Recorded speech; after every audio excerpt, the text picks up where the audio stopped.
Hello guys, कैसे हैं आप सब लोग। सोलो लेवलिंग की एपिसोड 9 के साथ हाजिर हूँ।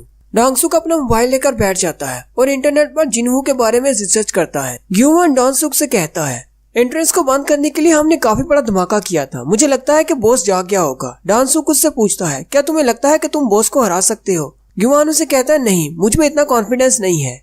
डोंगसुक उसे कहता है, मुझे भी नहीं लगता कि मैं भी उस बॉस को हरा सकता हूँ। इसलिए मुझे नहीं लगता कि 2 लो रैंक के हंटर्स इस डंजन में से जिंदा बाहर निकल सकते हैं बॉस का सामना करने के बाद। डंजन के अंदर का सीन दिखाते हैं। जिनवू के सामने खड़ा हो जाता है और उसे कहता है, तुम मेरे पीछे रहना, मैं कुछ सोचता हूँ। जबकि जिनवू स्पाइडर मॉन्स्टर की तरफ देखकर ये सोच रहा होता है, इसकी तो बहुत सारी आंखें हैं, जबकि बहुत बड़ी बड़ी टांगे हैं, इसके पावर लेवल तो बहुत ज्यादा है। लेकिन साथ ही उसे स्टैचू मॉन्स्टर की याद आती है और वो आगे बढ़ जाता है और कहता है, जो भी हो, ये उस स्टैचू मॉन्स्टर के सामने कुछ भी नहीं। जिनवू से कहता है, पीछे रहना, मैं इसको संभालता हूँ, और अपना डैगर निकाल लेता है। जिनवू से पूछता है, आखिर तुम क्या करने वाले हो? जिनवू से कहता है कि मैं इसे मारने वाला हूँ। जिनवू उसकी बात सुनकर परेशान हो जाता है और कहता है, लेकिन तुम तो एक लो रैंक के हंटर हो, तुम इस मॉन्स्टर को कैसे मार सकते हो? कहीं तुम्हारा दिमाग तो नहीं खराब हो गया? तुम एक ई रैंक के हंटर हो। अगर तुम बी रैंक के हंटर भी होते तब भी तुम्हें सी रैंक के बॉस को हराने के लिए बहुत सारे हंटर्स की जरूरत पड़ती। तुम इसका सामना नहीं कर पाओगे, हमें यहाँ से भागने का सोचना चाहिए। जिनवू कहता है, ये तो बिल्कुल ठीक कह रहा है। अपनी डबल अवेकनिंग के बाद भी मैं अभी बहुत ज्यादा कमजोर हूँ, मैं इस मॉन्स्टर का सामना नहीं कर सकता। लेकिन फिर भी मुझे यहाँ पर प्रेशर महसूस नहीं हो रहा, मुझे जरा भी डर नहीं लग रहा।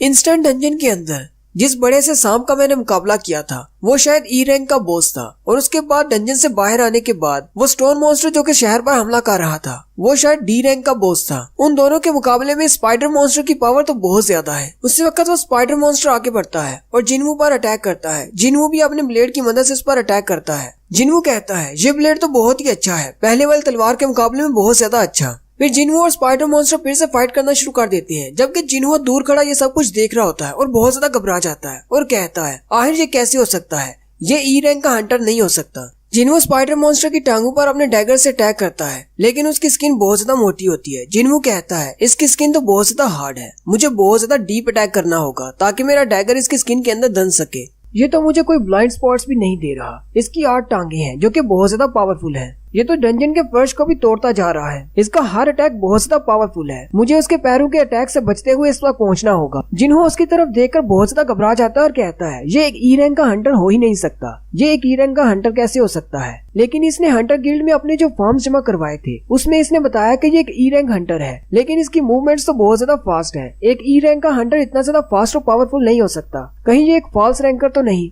और यहीं पर फॉल्स रैंकर की हिस्ट्री बताई जाती है कि फॉल्स रैंकर ऐसे हंटर होते हैं जो कि अपनी मैजिकल पावर्स को कंट्रोल कर सकते हैं और अपनी मर्जी से अपने रैंक्स को कम या ज्यादा शो कर सकते हैं। और ज्यादातर फॉल्स रैंकर्स ऐसे ही होते हैं जिनका हंटर रैंक बहुत ज्यादा होता है, लेकिन वो अपने आप को लो रैंक का शो करवाते हैं। लेकिन मसला ये है कि ऐसे फॉल्स रैंकर्स साइकोपैथ्स होते हैं जो कि किसी को भी मारना अपनी हॉबी समझते हैं। साइकोपैथ का सोचकर ही जिन्हों बहुत ज्यादा घबरा जाता है। जिन्हों वहीं जमीन पर गिर जाता है और कहता है, आखिर मैं इस डंजन में आया ही क्यों? और साथ ही वो रोना शुरू कर देता है। जिनवू उस मॉन्स्टर के साथ फाइट कर रहा होता है और कहता है, मैं काफी देर से इस बॉस के साथ फाइट कर रहा हूँ। शायद मुझे फाइट करते हुए 5 मिनट हो गए हैं, नहीं 10 मिनट हो गए हैं। शायद इसी वजह से मेरा स्टेमिना लो होता जा रहा है, लेकिन इस बॉस मॉन्स्टर को मैंने ज्यादा डैमेज नहीं पहुंचाया। अगर इसी तरह मेरा स्टेमिना कम होता गया तो मेरी स्पीड बहुत ज्यादा कम हो जाएगी और फिर मैं इस बॉस को हरा नहीं पाऊंगा। मुझे इस फाइट को ज्यादा लंबा नहीं खींचना होगा, मुझे जल्दी से इस फाइट को एंड करना है। अब मुझे अपने डैगर की स्पेशल एबिलिटी को इस्तेमाल करना होगा। संग जिनवू थोड़ा सा पीछे हटकर स्टैंस लेता है और कहता है, इन मॉन्स्टर्स का सर इनका सबसे वीक पॉइंट होता है और सर के ऊपर इनकी आंखें और भी ज्यादा वीक पॉइंट होते हैं। लेकिन जैसे वो अटैक करने के लिए आगे बढ़ने लगता है वो स्पाइडर अपने मुंह से तेजाब फेंकता है।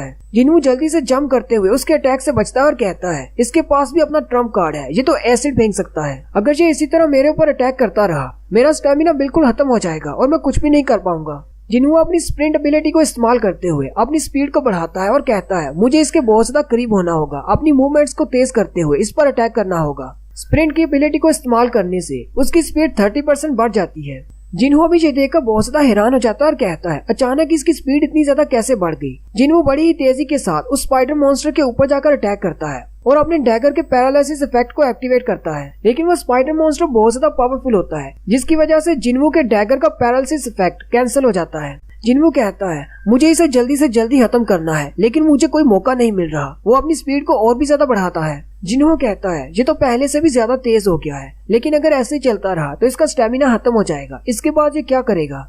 जिन्हू भागते हुए फिर से उस पर अटैक करता है, लेकिन स्पाइडर मॉन्स्टर अपनी टांग से उस पर अटैक करता है, जिससे वह दूर जाकर गिरता है। जिन्हू नीचे गिर जाता है। जैसे स्पाइडर मॉन्स्टर अपनी टांग से उस पर अटैक करने लगता है, जिन्हू अपनी गेम के सिस्टम के अंदर जाता है और स्टेटस रिकवरी को एक्टिवेट करता है, जिससे उसकी सारी पावर वापस आ जाती है और वो जंप करता हुआ सीधा स्पाइडर मॉन्स्टर के ऊपर चला जाता है और उसकी आंख में अपना डैगर मारता है। जिन्हू का डैगर उसकी आंख के अंदर धंस जाता है, जिसकी वजह से पैरालिसिस इफेक्ट एक्टिवेट हो जाता है और साथ ही उसका ब्लीड इफेक्ट भी शुरू हो जाता है। उसके पास एक विंडो ओपन होती है, जिसमें उसे बताया जाता है कि दोनों इफेक्ट्स एक्टिवेट हो चुके हैं। अब तुम्हारा दुश्मन हर सेकंड में 1% एनर्जी लूज करता जाएगा। और साथ ही जिन्हू अपने डैगर से उस पर और भी ज्यादा अटैक करता है और थोड़ी देर के बाद उसके पास विंडो ओपन होती है, जिसमें उसे कहा जाता है कि तुमने डंजन बॉस को मार दिया है।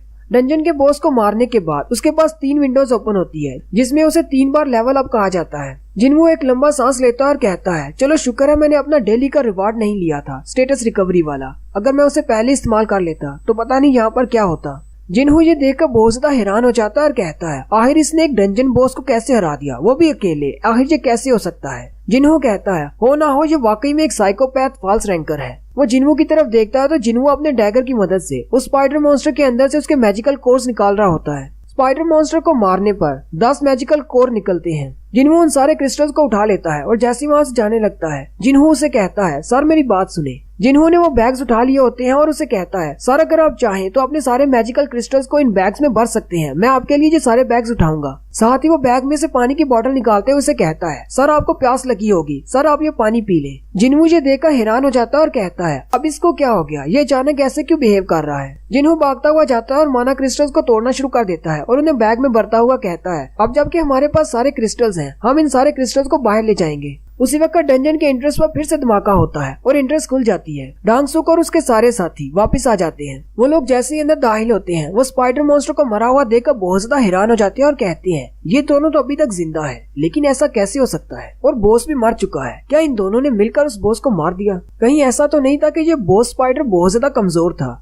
वो लोग जिन्हू की तरफ देखते हैं और कहते हैं, उसके इक्विपमेंट्स काफी ज्यादा महंगे हैं और वो वैसे भी एक डी रैंक का हंटर है, हमें लगता है शायद इसी ने उस बॉस को मारा होगा। डांगसुक भी जिन्हू की तरफ देखता है और कहता है, मुझे लगता है कि इसी ने बॉस को मारा है, मैंने तो इसे बहुत ज्यादा अंडर एस्टिमेट किया, इसके अलावा तो हो ही नहीं सकता। एक ई रैंकर जिसे सबसे वीकेस्ट हंटर कहा जाता है, वो इसकी क्या मदद कर सकता है, उसने इस मॉन्स्टर को नहीं मारा होगा। मुझे लगता है कि जिन्हो काफी ज्यादा पावरफुल है और इसके इक्विपमेंट्स में कौन सी एबिलिटीज है ये नहीं पता, इसलिए हम नहीं चाहते कि इसको अपना दुश्मन बना ले। फिलहाल हमारी बेहतरी इसी में है कि हम इसे अपने साथ मिला ले और जिन्हू को मार डाले। डांगसुक का साथी उसे कहता है, अब हमें क्या करना होगा। डांगसुक उसे कहता है, हमें उस डी रैंक के हंटर को अपने साथ मिलाना है ताकि वो दूसरे को मार डाले। डांगसुक जिन्हू से कहता है, मैंने तुम्हारे बारे में रिसर्च की है, तुम्हारे इक्विपमेंट्स बहुत ज्यादा फ्लैशी थे, इसलिए मैंने पता किया कि तुम कौन हो, तुम तो एक बहुत ही अमीर बाप की औलाद हो। जिन्हू उसे कहता है, तो इस बात का इससे क्या ताल्लुक है। डांगसुक उसे कहता है, मैंने तुम्हारे फादर के साथ बात की है इस बारे में, इसीलिए हम लोग यहाँ पर हैं। मैंने तुम्हारे फादर से कहा है कि हम लोग उसके बेटे को इस डंजन से जिंदा बाहर लाएंगे, लेकिन एक शर्त है, तुम्हें संग जिन्हू को मारना होगा। ये बात सुनते ही जिन्हू बहुत ज्यादा हैरान हो जाता है और कहता है, कहीं तुम पागल तो नहीं हो गए, मैं इसको कैसे मार सकता हूँ। डांगसुक उसे कहता है कि तुम्हारे पास सिर्फ यही एक रास्ता है, जिन्हू को मारो और हमारे ग्रुप में शामिल हो जाओ, हम तुम्हें यहाँ से जिंदा बाहर ले जाएंगे।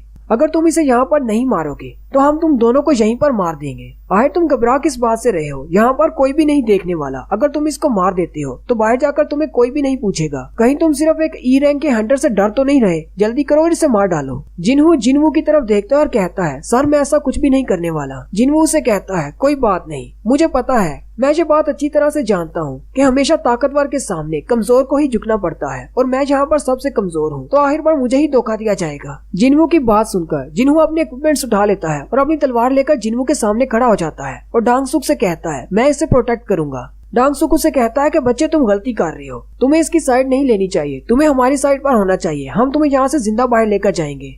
डांगसुक का मैजिशियन दोस्त उसे कहता है, अब हमें क्या करना होगा। डांगसुक उसे कहता है, अमीर बाप की औलाद को मारना हमारे लिए अच्छा नहीं रहेगा, पहले इस ई रैंक के हंटर को मार डालो, उसके बाद देखते हैं इसका क्या करना है। डांगसुक अपनी तलवार निकाल लेता है और उन दोनों से कहता है, क्या तुम दोनों ने आज से पहले कभी किसी इंसान को मारा है। उसी वक्त जिन्हू के पास एक विंडो ओपन होती है जिसमें उसे एक इमरजेंसी क्वेस्ट दी जाती है और इस क्वेस्ट के रूल्स भी वैसे ही होते हैं। अगर वो अपनी क्वेस्ट को पूरा नहीं करेगा तो उसे पेनल्टी दी जाएगी और उसे उस पेनल्टी को पूरा करना होगा और उसकी इमरजेंसी क्वेस्ट ये होती है कि उसे 8 दुश्मनों को मारना है। जिन्हू ये देखकर बहुत ज्यादा हैरान हो जाता है और कहता है, आखिर ये सिस्टम मुझे अचानक से ऐसा क्यों कह रहा है। डांगसुक का मैजिशियन दोस्त आगे बढ़ता है और उस पर अटैक करता है। वहाँ पर एक जोरदार धमाका होता है, जिन्हू पीछे की तरफ गिर जाता है। डांगसुक जिनहो से कहता है अब उसकी फिक्र करना छोड़ो, वो मर चुका है, तुम हमारी साइड पर आ जाओ, अभी भी तुम्हारे पास एक चांस है। जिनहो उनकी बात सुनकर रोना शुरू कर देता है और कहता है तुम सब लोग कातिल हो। जबकि जिनहो पीछे दीवार के साथ जाकर गिरता है। कहता है आखिर मैं ये बात कैसे भूल सकता हूँ कि डंजन के अंदर सिर्फ वही कामयाब होती हैं जो ज्यादा पावरफुल है, हमेशा कमजोर को धोखा दिया जाता है। मैं इस बात को कैसे भूल गया, मैं हमेशा से गलत सोच रहा था।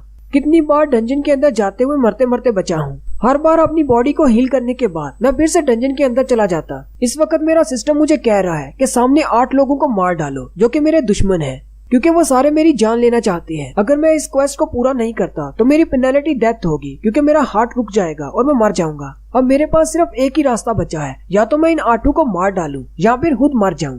फिर जिनवू अपना फैसला कर लेता है और कहता है मुझे इन 8 को मारना होगा, और वो उठकर खड़ा हो जाता है। जिनवू कहता है मैं इस सिस्टम से स्ट्रॉन्ग नहीं बन रहा, बल्कि ये सिस्टम मुझे स्ट्रॉन्ग बना रहा है। अब ये बात बहुत ज्यादा वाज़ेह हो चुकी है कि ये सिस्टम मुझे इस्तेमाल कर रहा है और मैं इस सिस्टम को इस्तेमाल कर रहा हूँ अपने फायदे के लिए। फिर जिनवू उन सब को मारने के लिए उन सब के सामने खड़ा हो जाता है और यहीं पर हमारी एपिसोड 9 का एंड होता है। एक्सप्लेनेशन अच्छी लगी हो तो कमेंट करके जरूर बताएं। चैनल को सब्सक्राइब कर दें, वीडियो को लाइक और शेयर कर दें। शुक्रिया।